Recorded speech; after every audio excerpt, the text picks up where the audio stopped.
The Chernobyl Mutation.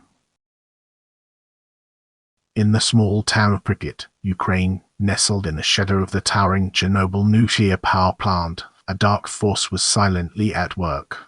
Following the infamous reactor meltdown of 1986, the town had become a ghostly relic of its former self, with mutated wildlife and a lingering sense of desolation hanging over the ruins. But as the years passed, something even more ominous was beginning to unfold. The first signs of unusual activity were subtle, almost imperceptible. Sickly trees and shrubs with misshapen branches and leaves began to dot the landscape, and the few remaining animal life showed strange signs of abnormal growth and aggression.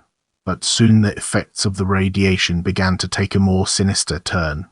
One evening, a group of teenagers from the nearby city of Kiev found their way into the abandoned town, drawn by stories of eerie occurrences and the promise of adventure. As they made their way through the ruined streets, they stumbled upon what appeared to be an underground laboratory, hidden beneath the rubble.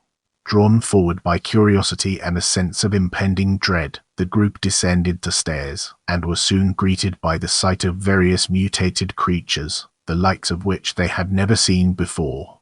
Some were enormous and grotesque, with extra limbs and jagged teeth, while others were tiny and twisted, with eyes that glinted malevolently in the dim light. As the teenagers watched in horror, the creatures began to stir, sensing the presence of new prey. Desperately they tried to run, but the creatures were upon them in seconds, teeth tearing at their flesh as they screamed in terror.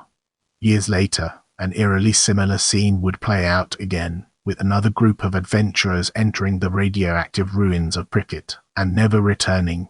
Some say the mutants of the Chernobyl disaster still prowl the ruins, growing stronger and more dangerous with each passing day.